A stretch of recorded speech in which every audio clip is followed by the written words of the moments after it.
એકવાર શહેરી ઉંદર ગામડાના રહેતા પોતાના માસિયાઈ ભાઈ ગામડિયા ઉંદરની મહેમાનગતિ માણવા ગામડે ગયો. ગામડિયો ઉંદર એના આ શહેરી ભાઈને ઘણીવાર ગામડે આવવાનું કેવડાવતો હતો. ગામડિયાઓની મહેમાનગતિ ઘણી જ વખણાય છે. એ રીતે ગામડિયા ઉંદરે શહેરી ઉંદરની ઘણા જ હેદભાવે ખાતર બરદાસ્ત કરી એને ખાટલેથી પાટલે અને પાટલેથી ખાટલે ફેરવ્યો.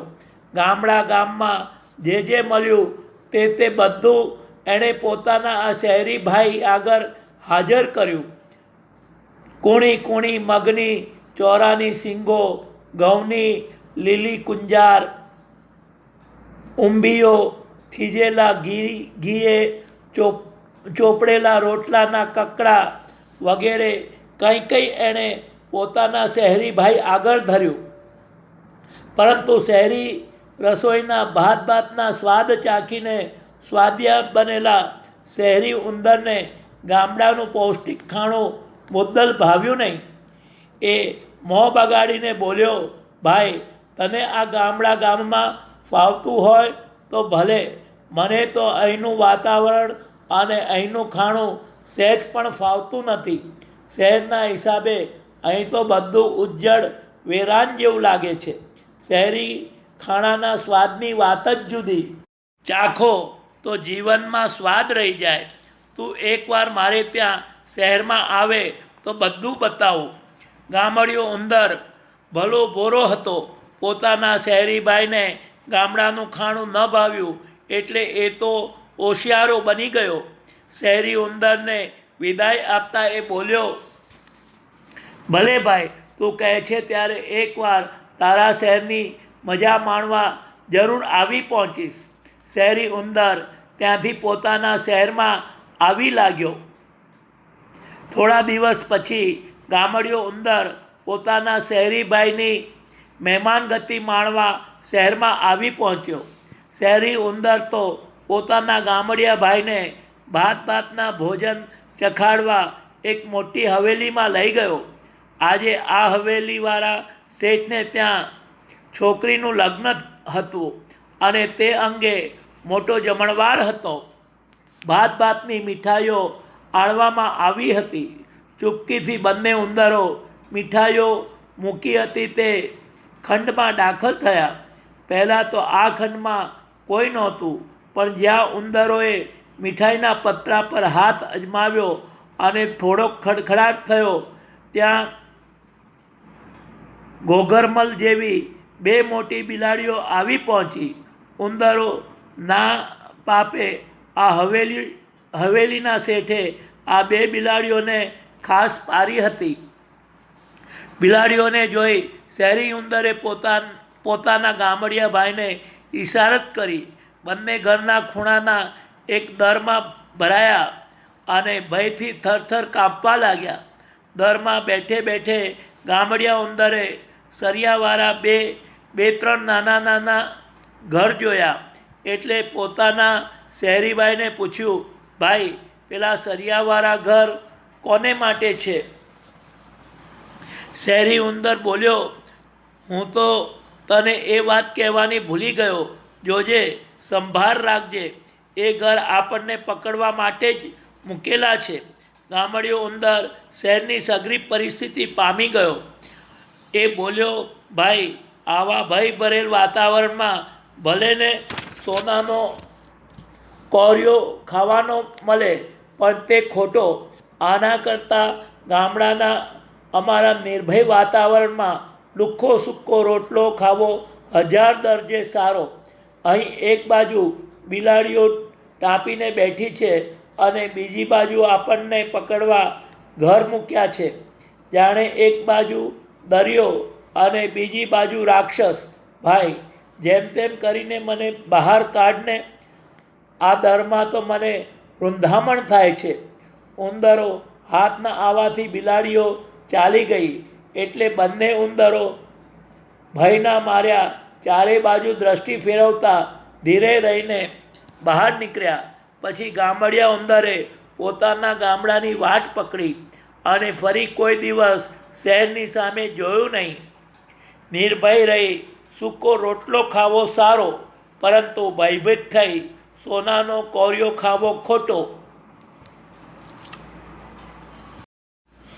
એકવાર શહેરી ઉંદર ગામડાના રહેતા પોતાના માસિયાઈ ભાઈ ગામડિયા ઉંદરની મહેમાનગતિ માણવા ગામડે ગયો.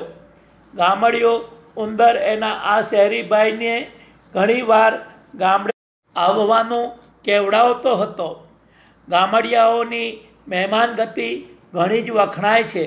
એ રીતે ગામડિયા ઉંદરે શહેરી ઉંદરની ઘણા જ હેદભાવે ખાતર બરદાસ્ત કરી.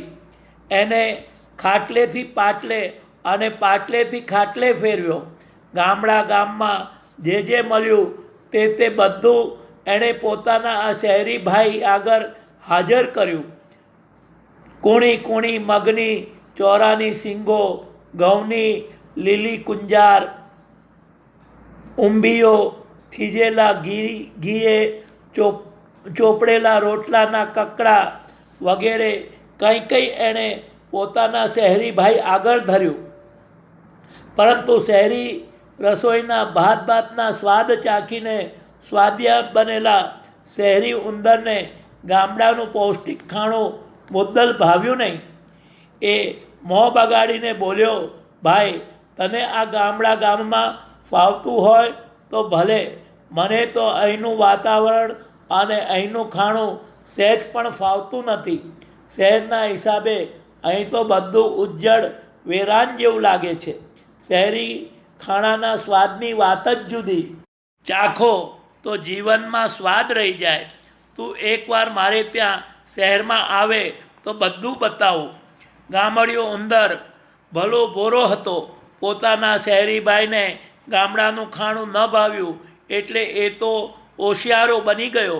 શહેરી ઉંદરને વિદાય આપતા એ બોલ્યો, ભલે ભાઈ, તું કહે છે ત્યારે એકવાર તારા શહેરની મજા માણવા જરૂર આવી પહોંચીશ. શહેરી ઉંદર ત્યાંથી પોતાના શહેરમાં આવી લાગ્યો. થોડા દિવસ પછી ગામડિયો ઉંદર પોતાના શહેરી ભાઈની મહેમાનગતિ માણવા શહેરમાં આવી પહોંચ્યો. શહેરી ઉંદર તો પોતાના ગામડિયા ભાઈને ભાતના ભોજન ચખાડવા એક મોટી હવેલીમાં લઈ ગયો. આજે આ હવેલીવાળા શેઠને ત્યાં છોકરીનું લગ્ન હતું અને તે અંગે મોટો જમણવાર હતો. ભાતની મીઠાઈઓ આણવામાં આવી હતી. ચૂપકીથી બંને ઉંદરો મીઠાઈઓ મૂકી હતી તે ખંડમાં દાખલ થયા. પહેલાં તો આ ખંડમાં કોઈ નહોતું, પણ જ્યાં ઉંદરોએ મીઠાઈના પતરા પર હાથ અજમાવ્યો અને થોડોક ખડખડાટ થયો, ત્યાં ઘોઘરમલ જેવી બે મોટી બિલાડીઓ આવી પહોંચી. ઉંદરો ના પાપે આ હવેલીના શેઠે આ બે બિલાડીઓને ખાસ પારી હતી. બિલાડીઓને જોઈ શહેરી ઉંદરે પોતાના ગામડિયા ભાઈને ઈશારત કરી. બંને ઘરના ખૂણાના એક દરમાં ભરાયા અને ભયથી થરથર કાપવા લાગ્યા. દરમાં બેઠે ગામડિયા ઉંદરે સરિયાવાળા બે ત્રણ નાના ઘર જોયા. એટલે પોતાના શહેરીભાઈને પૂછ્યું, ભાઈ, પેલા સરિયાવાળા ઘર કોને માટે છે? શહેરી ઉંદર બોલ્યો, હું તો તને એ વાત કહેવાની ભૂલી ગયો. જોજે, સંભાળ રાખજે, એ ઘર આપણને પકડવા માટે જ મૂકેલા છે. ગામડિયો ઉંદર શહેરની સઘળી પરિસ્થિતિ પામી ગયો. એ બોલ્યો, ભાઈ, આવા ભય ભરેલ વાતાવરણમાં ભલે ને સોનાનો કોરિયો ખાવાનો મળે, પણ તે ખોટો. આના કરતાં ગામડાના અમારા નિર્ભય વાતાવરણમાં લુખ્ખો સૂકો રોટલો ખાવો 1000 દરજે સારો. અહીં એક બાજુ બિલાડીઓ ટાંપીને બેઠી છે અને બીજી બાજુ આપણને પકડવા ઘર મૂક્યા છે. જાણે એક બાજુ દરિયો અને બીજી બાજુ રાક્ષસ. ભાઈ, જેમ તેમ કરીને મને બહાર કાઢને. આ દરમાં તો મને રૂંધામણ થાય છે. ઉંદરો હાથના આવવાથી બિલાડીઓ ચાલી ગઈ એટલે બંને ઉંદરો ભયના માર્યા ચારે બાજુ દ્રષ્ટિ ફેરવતા ધીરે રહીને બહાર નીકળ્યા. પછી ગામડિયા ઉંદરે પોતાના ગામડાની વાટ પકડી અને ફરી કોઈ દિવસ શહેરની સામે જોયું નહીં. નિર્ભય રહી સૂકો રોટલો ખાવો સારો, પરંતુ ભયભીત થઈ સોનાનો કોરિયો ખાવો ખોટો.